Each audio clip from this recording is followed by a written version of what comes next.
Huling selfie ni Cabral kasama ang driver, kinumpirma ng Department of Interior and Local Government.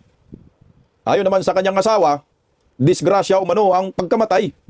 Lumabas na rin po ang resulta ng autopsy sa kay Cabral. Redon at Leviste nagkaroon ng sagutan. Ito ay patungkol sa mga isiniwalat ni Leviste na di umano may hawak siya ng mga ebidensya na iniwan ni Cabral sa kanya. Na ayon naman kay Redon, dapat daw ilabas na ni Leviste. Pero sagot naman ni Leviste, si Redon mismo ang ayaw na ipalabas ang naturang ebidensya. Anak ng kamuti ka, Redon.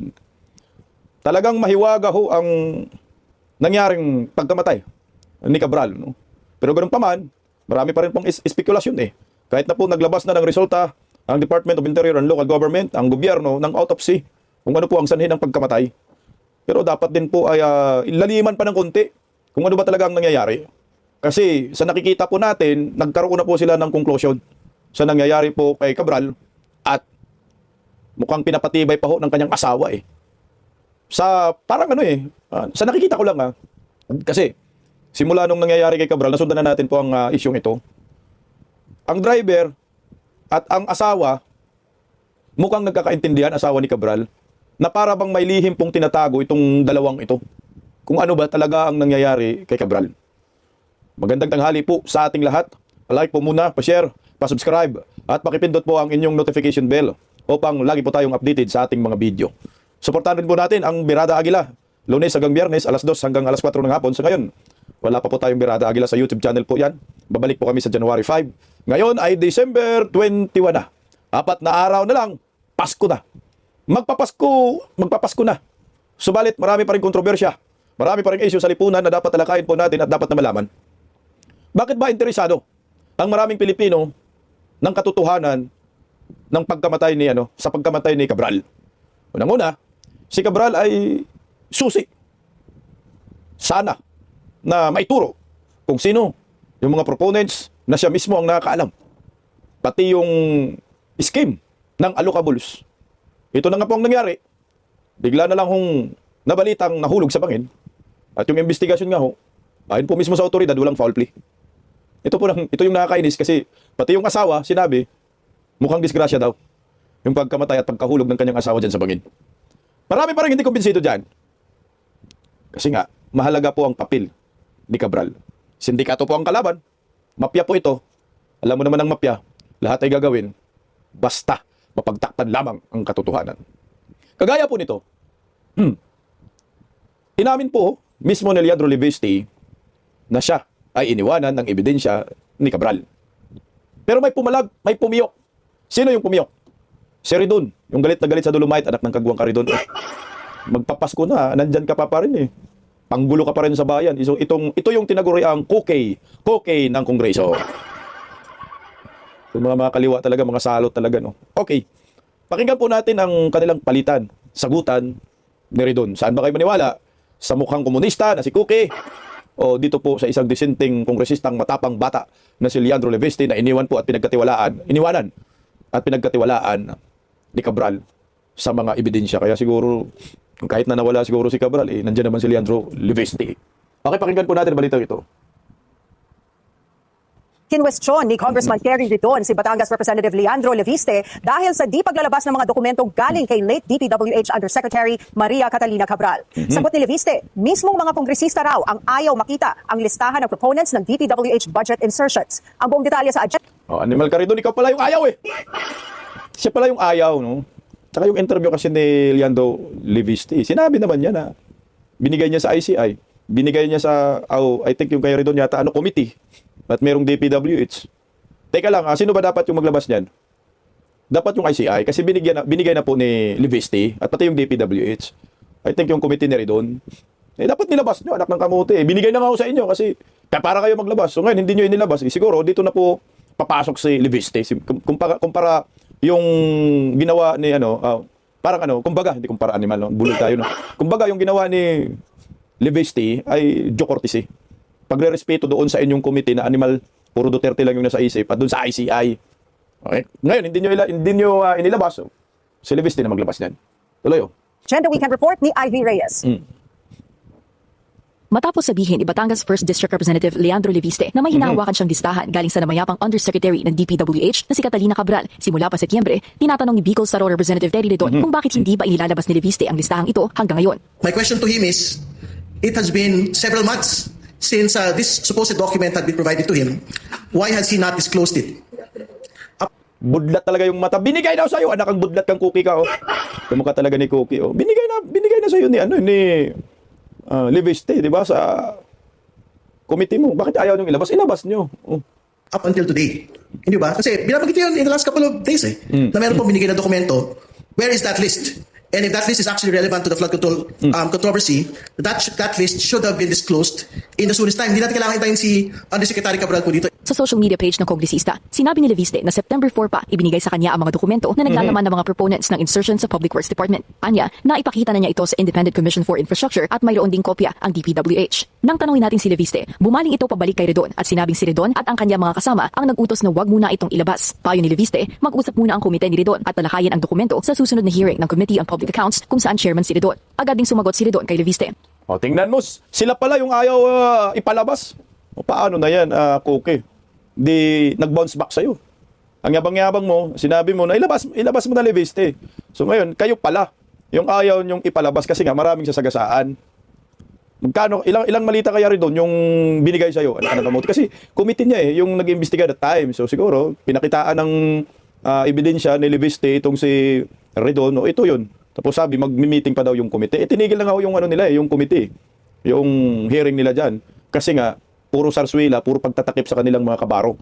So ngayon ito, lumabas, pinigilan ni Redon. Tuloy.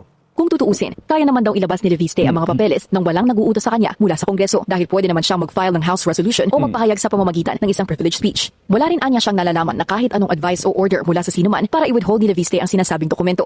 Sagot naman ni Leviste nang itinigil ang... Teka lang, bago yun, kasi tinigil nga. Sabi ni Redon, pwede naman daw, pwede naman yung parang privileged speech. Nung lumapit nga sa inyo, pinigilan nyo no? Na ilabas yung ebidensyang iyon. Yung bata, rumispeto po sa committee ninyo. Ang problema kayo, kasi bakit hindi nyo ipinalabas yung ebidensya?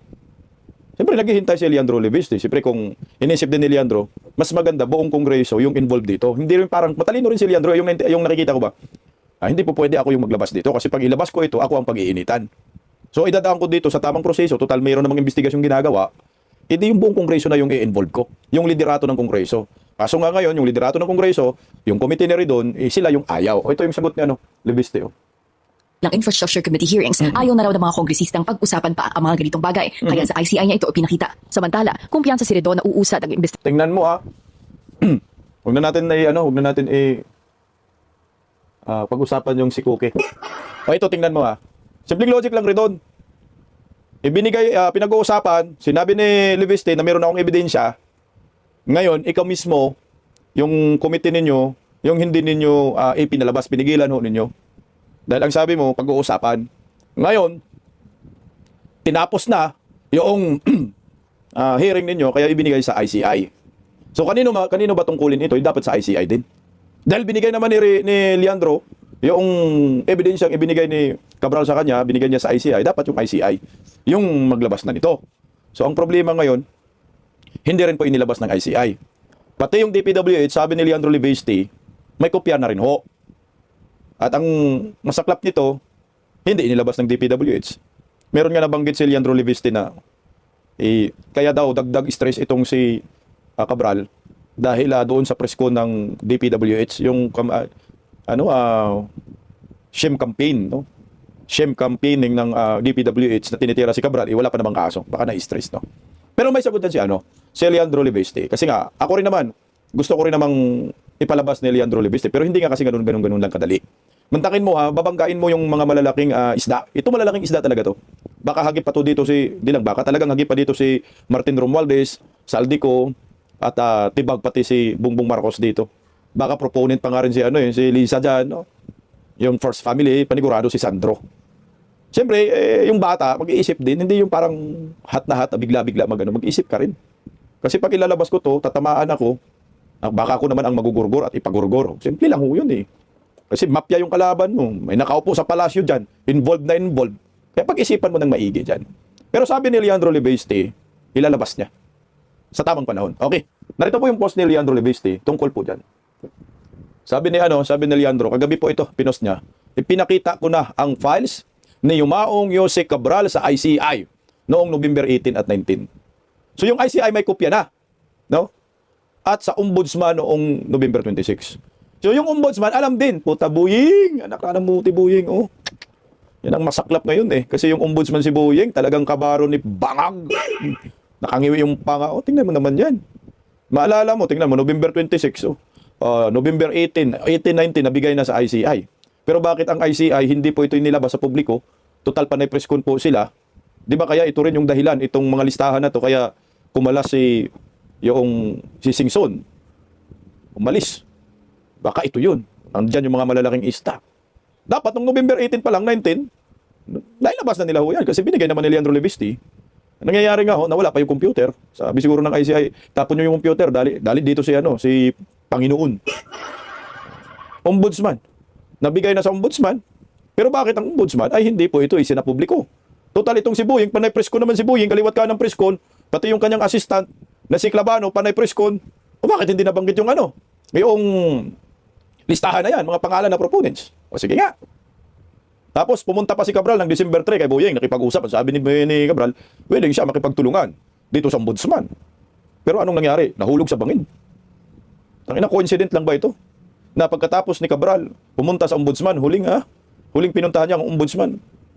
Ay ito na po ang nangyari, nahulog na sa bangin. Kwento pa naman ni Leandro Leviste na nag-apply daw ito ng maging state witness na hindi nga ho tinanggap na maging state witness. So ang resulta baka na-stress na rin or baka nagurumintado na rin siguro sa group chat itong si Cabral at meron na siguro mga ito ating tsorya lang posible po yung ganitong tsorya. Ay bakit hindi niyo kasi sindikato siyempre may group chat yung sindikato, may group chat yung mafia. Isip siguro bakit hindi niyo ako sinama? Bakit hindi niyo ako gawing state witness? Kung ikakanta ko kayong lahat, magtablahan na lang tayo para matapos na. Sinabayan ko kayo, sinayawan ko kayo. 42 years na ako sa DPWH pero hindi ko ginawa itong ginawa ho ninyo. Posible, no? Na-stress na. Tapos gumawa ng kasamaan ang sindikato. So naghahanap ng paraan para mapatahimik ito. Dugtong, tuloy tayo. Sabi ni Leandro, marami ang ayaw na maisapubliko ang listahan ng insertions. Isa na yan si Ridon. Ngayon, pinag-aaralan natin ang tamang paraan ng paglalabas ng insertions sa lalong madaling panahon, gaya ng hinihiling ni Bicol Saro Party List Representative Ridon. Hagip ba si Franz Castro dito? Kaya galit na galit si Ridon. Ay, mapag-usapan nga natin si Franz Castro kasi papakulong na eh. sa sideline lang tayo konti. Ito, ilalabas ni Leandro Leviste na sa tamang panahon, kung anong proseso. Manigurado ka kung magdagdag ka ng magdagdag ka ng bodyguard. Kasi pag hindi ka magdagdag ng bodyguard, baka magaya ka kay Cabral. Ma-inside job. Pero, bago tayo bumalik kay Cabral, baka pwedeng singit lang natin itong hinayupak na Castro. Ayan. Court of Appeals affirmed child abuse conviction of Castro Ocampo. Meted with a 6 years jail term. Patay ka diya. O Ridon, yung kakampi mo, yung lolo mo, bitiranong sa kabundukan, makukulong ng 6 na taon. Putsang ina nyo. Kayo yung dapat ikulong, kayo dapat yung magpasko diyan sa kulungan. Dapat ito arestuhin ni John Vic, pahanap mo na yung dalawang kidnapper ng mga ito, mga convicted criminal. Wala tayong balita, mainstream media, hindi po pinalabas yan eh. Na hinatulan na po, dininay na po ng Court of Appeals, wala na. Ano bang next nito? Supreme Court? Putang ina eh, samantala yung iba dyan, lower court pa lang eh. Regional trial court pa lang, may warrant of arrest na. Tingnan mo si Vizcaya, di ba? Oh, ito. Putang ina, tibag na sa Court of Appeals, kailan po ninyo arestuhin? Dapat makulong kayo. Sama nyo si Ridon. Okay. Balik tayo doon sa tungkol kay Cabral. Sigwi lang tayo ng konti kasi nga tayo ng Ridon ang kulit. Alam nyo, yung word na inside job, posible ho yan eh. Para sa akin eh. Kasi nga, nagdududa ho talaga ako dito sa asawa niya at sa driver. Sir, nagpabayad ka ng malita, sir? Ako nagtatanong lang ho kasi yung pagiging inconsistent ng driver, yan yung unang nagbibigay sa akin ng pagdududa. Tapos bigla hong nagbigay ng statement din ang kanyang asawa, lalo po akong nagdududa. At nung lumabas yung witness na barangay Kagawad na sakop ng Kinon Road na yan oh. Na dyan nahulog itong si Cabral. Anong sabi niya? Kinukunik-kunik lang natin. Kinukunik-kunik lang natin. Walang dashcam yung sasakyan. Again, ang personal property mo, ang may control yan ay ikaw at ang sarili mong pamilya. Alam kaya ni Cabral na walang dashcam yung kanyang sasakyan? Tayo po yung nagtatanong. Yun yung mga speculation natin. Lalo na ho ito, nag-selfie ho si driver. Ito yung huling selfie. Parang pinapakita niya na narito po kami, no? Parang ganito. Ito ay tsorya lang natin. Narito na po kami sa bangin. Nandun na po si ma'am, nakaupo. Selfie ho muna. Pagkatapos mo mag-selfie, anong ginawa mo dyan? Saan mo sinend yung selfie mo? Yan yung kotse ni Cabral, oh, sa likod. Wala daw dashcam. Ako'y natatalinghagaan lang talaga dito sa driver na ito at sa asawa niya. Nung unang inilabas natin dito na na video, kinukunik-kunik ko lang. Hindi ko sinabi na wala akong conclusion na sila, dalawang driver ang may pakana. Pero ang nakita ko, mukhang inside job. Na posible rin ito ay titingnan ng anggulo ng otoridad. Kaso nga lang, meron ng conclusion ang otoridad ngayon. Ako sa akin lang nakikita ko lang. Try nyo po, tingnan yung ganitong klaseng anggulo. Na po posibleng inside job. Ang sabi kasi ng asawa ni Cabral nung una, ayaw niya magpa-autopsy. Bakit ayaw mo magpa-autopsy? Kasi kung ikaw mahal sa buhay, siyempre gusto mong malaman ang katotohanan. Paano mo malaman ang katotohanan? Sa pamamagitan ng autopsy. Para makita mo yung cause of death. Kahit nasabihin mo, patay na yan, autopsy mo pa, at ayaw mo dahil nahihirapan, pero kailangan po natin malaman ang katotohanan. Lalo na po ngayon, yung pahayag ng kanyang asawa, kung ikaw asawa talaga, mangyak-ngyak ka. No? Kung ikaw asawa, wala kang conclusion na ilalabas sa media na ito ang nangyayari. Pakinggan po muna natin ang balitang ito tungkol po sa resulta ng autopsy. Ng autopsy sa asawa niya. O ito. Listen mo muna natin si Manong Driver. Bigyan natin saglit guys.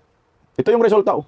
Natukoy na sa autopsy ang sanhi ng pagkamatay ni dating DPWH Undersecretary Catalina Cabral. Live mula sa Benguet, nasa frontline ng balitang yan si Gary De Leon. Gary, anong resulta ng autopsy? Just lumabas ng araw ang autopsy report sa labi ni dating DPWH Yusek Maria Catalina Cabral. Ayon sa Cordillera Police Public Information Office, blunt traumatic injury mula sa pagkakahulog ang sanhi ng pagkamatay ni Cabral. Matatandaan natin nung una ay ayaw ng Mr. ni Cabral na ipagpa-autopsy ang bangkay pero nakumbinsi rin siya ng Benguet Police at Soco. Kaninang madaling araw nang isagawa ang autopsy at nasaksihan nito mismo ng asawa ng dating Yusek. Ayon naman sa Tranquil Funeral na kumuha sa bangkay ni Cabral, wala raw damage ang mukha nito bagamat may mga bali sa katawan. Agad daw nilang nakilala ito dahil sa driver at sa larawan sa social media. Nakasuot daw ng pantalon, pink na blouse at naka-flip-flop sneakers daw si Cabral. Wala rin daw itong cellphone o gamit sa katawan ng ihaw nila mula sa bangin. Kinuha ng specimen ng PNP ang bangkay ni Cabral para sana sa DNA analysis pero hindi na ito ipinatest pa. Samantala, viral ngayon ang selfie na ito ng driver ni Cabral sa Cannon Road. Nakaupo sa concrete barrier si Cabral sa likod ng driver na itinuturing ng person of interest sa kaso. Ang hotel naman na sinasabing tinuluyan ni Cabral at driver nito, tumanggi na magbigay ng impormasyon alinsunod sa Privacy Act. Nakipagtulungan naman daw sila sa sinasagawang investigasyon. Jess, sa ngayon, nagain naman ng search warrant sa Ion Hotel ang PNP para makakuha ng CCTV footage at muling masuri ang kwarto ni Cabral sa hotel. Nakausap din natin kanina si PNP Public Information Office Chief Police Brigadier General Rando Tuanyo at ang sabi niya sa atin ay hindi pa na raw nila natatanggap maging ang Cordillera Police Office ang naturang autopsy report mula sa forensic group. Tingnan mo pati dito, pati dun sa yung hotel na yun, Ion Hotel, ay ayaw maglabas ng CCTV. Kaduda-duda, no? Isipin mo, kailangan yun kasi malay natin may mga kausap si Cabral doon sa hotel na yun na ibang tao na pumunta. Pero I think pinuntahan na po ng ng NBI searches Cabral's Baguio hotel room. Pinuntahan na. So nagkaroon na sila ng research, no? Tiningnan po yung hotel room ni Cabral. At ang mahalaga doon yung CCTV. Kailangan yung CCTV may sa publiko rin at makita para malaman natin kung sino-sino yung kausap niya bago po siya namatay. Kasi po posible rin makapagbigay ng lead yun Antakin mo 2 beses pabalik-balik doon sa sa Cannon Road sa Pangpang. For what? Anong dahilan? Kasi yun yung lugar na gusto niya mag-unwind siya. Sabi sa interview niya, takot siya sa heights. Yan yung biggest phobia sa kanyang buhay. Ayaw ko sa heights. Pero bakit talaga? No? Bakit talaga mamang driver doon mo dinala? Ito ay kinumpirma po ng Department of Interior and Local Government, itong picture na ito. Authentic daw. It's her, sabi ng DILG, Cabral died of injuries from fall. Siya daw talaga yan. So authentic, ito yung mga huling selfie ni Cabral kasama ang driver. Ayan na ho, kalunos-lunos yung nangyayari. Ngayon, balik tayo dun sa posibleng anggulo naman na inside job. Kasi nga, ang problema nga ho dito, ang Department of Interior and Local Government, John B. Crimolia, siya na po yung nagsabi na walang foul play. So pag sinabi mong walang foul play, ay walang krimen na nangyayari. Disgrasya. Disgrasya yung nangyayari dyan. Tapos, ito ang pinagtataka ko. Yung statement ni Remulla na walang foul play, yan din yung statement ng kanyang asawa. Na ang sabi ng asawa ay ito ay disgrasya lamang. So dito parang nagkaintindihan ng gobyerno at saka asawa ni Cabral ha. Kasi nga kung ako asawa, pag sinabi ng gobyerno walang foul play, hindi ako hindi ako maniniwala diyan. Putang ina, mahal ko sa buhay. Ba't pumunta sa bangin? Ba't pumunta diyan sa Kinon Road? Anong ginagawa diyan? Eh alam naman namin at takot siya diyan sa pinakamataas na lugar. O di ba? Dapat nga mangyak-yak ka pa eh. Buti pa itong si Mamang Driver umiyak pero nagdrama. Halatadong drama yun sir, di ba? Pakinggan niyo po yung sinasabi ng asawa niya. Ito ay interview. Mismo ng ABS-CBN. Huwag tayo makapiright, anak ng kagwang. Pakinggan po natin yung asawa ni Cabral. Nagiging interesado po tayo talaga sa katotohanan. Putang ina, trilyon yung pira. 1.2 trillion taba BBM scam. Oo. Ito, pakinggan natin ha. Itong asawa niya. Sa akin, hindi. Parang nakita naman nila na ano. So kung ayun, nag-decision na kami ng mga bata na kung ano, tapos nag-consult ako sa kasi ako, nakita ko na yung ni Tati, kung ano yung condition niya nung pagdating ko dito. Sabi ko, yung gas-gas niya sa paa, tsaka may dito sa kamay, kakasabit. Yun lang, sabi ko, ba't kailangan niyo pang iyan? Wala namang inutin na ano. Bakit pwede mong sabihin na foul play? Tingnan na rin ng sa NBI na mediko. Yun, delikta namin, no? Sir, ang ano niyo po ba dito, sir? Naniniwala po ba kayong may pakulak o sinadya? Baka nabilas lang yun, kasi nag-aanway lang siya, diretso lang na ano. O, tingnan mo ha. Disgrasya lang. Sa'yo. Asawa mo, buang ka. Asawa mo yan eh. Naniniwala kang disgrasya. Ikaw na mismo nagsabi, no? Na walang foul play. Same sa sinasabi ng gobyerno, ng Remulla. Ako po nagdududa lang dito. Hindi ko naman siyang inaakusahan. Kasi nga, sir, mahal mo sa buhay yan, sir. Bakit ikaw mismo, sir, nauna ka pang naglabas ng conclusion? Ito kasi yung interview na to, bago po ito lumabas ngayong araw, kaninang madaling araw, yung autopsy. Pero sinabi na niya na walang foul play. Yung sinabi rin na yan, yun din yung sinabi na karang araw ni John Vic na walang foul play. Sabi rin naman ni John Vic, walang suicidal na nakikita niya. So walang foul play, walang suicide. So ito na lumabas ngayon, dito sa asawa niya. Disgrasya lang. Anak ng kamote naman talaga. Nililito tayo, no? Kaya ito yung sinabi ko sa inyo, baka ito inside job. Kasi connect na kukonek natin. From driver, no? Yung driver, nagpa-selfie, no? Putsang ina, ha? Nagpa-selfie ka dyan, sabangin pa. Anak ka ng kamuti ka, kadami-daming lugar na pwedeng magpahangin yung amo mo, dinala mo pa't pumayag ka dyan, sabangin. Tapos ngayon, itong asawa naman ni Cabral, sinasabi naman niya, na disgrasya lamang, walang foul play. Ano kung nangyayari sa inyo, sir? Lumalabas, disgrasya daw. O, yun yung findings nila. Pero ang taong bayan, malikot ang ating isip. Tandaan po ninyo, 1.2 trillion ang hinanap natin dito. Sindikato ang mga involved sa mga usaping ito. Hindi basta-basta tayo maniniwala. Dahil pag naniniwala agad tayo dito, alam naman natin na sila ay marunong magdrama. Kaso nga lang, wala tayong laban. Dahil sila man ang nasa kapangyarihan na ngayon, sila man ang nasa gobyerno, kahit anong pagdududa ng maraming Pilipino tungkol sa nangyayari kay Cabral, wala na, sinara na ho nila eh. May conclusion na. Disgrasya yung lumalabas.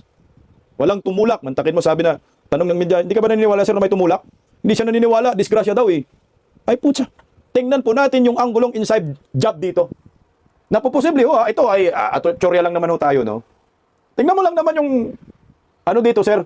Yung scheme branded as BBM Cabral's Formula Farm out 1.2 trillion pork.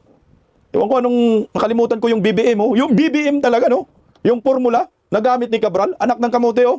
Alam niyo po yung yung gobyerno ngayon, ang mga programa nila ay laging nakabuntot yung pangalan ni BBM, yun yung Tatak Marcos. Kagaya yung imbis build program, ginawang Build Better More, BBM. BBM, no? O ito, galing po yan sa Daily Tribune, sabi, the formula for allocables or reservations for the PIT projects of legislators in the past 3 years budget, So, ibig sabihin, under Marcos admin, that the late former Department of Public Works and Highways under Secretary Maria Catalina Cabral came up with bore the initials BBM, which is identified with President Ferdinand Bongbong Marcos Jr. Anak ng kamote, oh. Mayroong Islas Alvin Morsia, Richbond, Quevedo, layout by the China. Ano yun? China, Sina pala, Sina. Ayun yung nag-report, no? Isipin mo, yan yung trademark ng gobyernong ito sa kanilang mga proyekto. So, BBM scheme. Yung gamit na formula ni Cabral. O sinong nag-utos dito? Ang inumin talaga. O kaya kaduda-duda itong pangyayari. Tingnan mo ito pa. Ang sabi naman ni John Vic Remulla dyan, sabi ni John Vic, di ba ang tanga, no? Gusto nyo talagang paniwalain ang taong bayan. Pero tingnan mo, John Vic, nakuhang, sabi ng dyan, tulat na yan. John Vic, nakuhang magbiro sa mga nagdududa sa umanong pagkamatay ni Yossi Cabral. Kung di sila naniniwala, pwede naman sila mag-volunteer, tulak namin doon para makita nila kung pareho talaga ang lalabas doon. Di ba? Anak ka ng kamuti ka, John Vic. Ikaw na lang kaya, magsampol tayo. O kada, kasi bungit na lang kaya. John Vic, para malaman natin. Kasi nga, hindi sila credible. Hindi ka panipaniwala yung kanilang pinapalabas tungkol sa pagkamatay ni Cabral. Mantakin mo yung conclusion, walang foul play. Sinabi rin ng asawa, disgrasya. Tapos gusto nyo mag-DNA test, drama-drama pa kayo. Sabi ng asawa, hindi naman wasak yung mukha. Yan dyan yung mukha ng asawa ko. So nagkasundo ng autopsy. Yun ba talaga yung result ng autopsy? Kasi kung merong mga pasa-pasa ba yung parang yung katawan, tiningnan mo, baka hinahatak ba? Kasi pag mga ganyan, kunyari, may tutulak sa'yo, kunyari lang, maghatakan kayo, or kunyari, binitbit ka doon sa lugar, tapos may puwersa, wala bang ganun? Tapos nag-hotel pa, anong sistema doon? Tapos yung cellphone, hindi na-recover. Saan yung cellphone? Nasa loob ng sasakyan. May ganung katindi ho, no? Yung nangyayari kay Cabral. Ito po yung pinakapalaisipan sa lahat. Oo na, sinabi na nila na disgrasya ho. Walang foul plea yung pagkamatay ni Cabral. Pero sana, wag po ninyong kumbaga, alisin sa inyong mga isip na posible po inside job. Ito. Nagpasakop kaya ang asawa ni Cabral at ng driver ni Cabral sa mga mafia at sindikato dito sa flood control? Ako po yung nagtatanong lamang, wala po tayong akusasyon. Dahil nakuha po itong mag-selfie. Ang bibasihan nating komento tungkol sa inside job ay yung cellphone nasa loob lamang ng sasakyan. Yung sasakyan, walang CCTV. CCTV, dashcam. Inconsistent yung pahayag ng driver at yung huli, yung asawa niya, sinabing walang foul play at disgrasya lamang ang pagkamatay ni Cabral.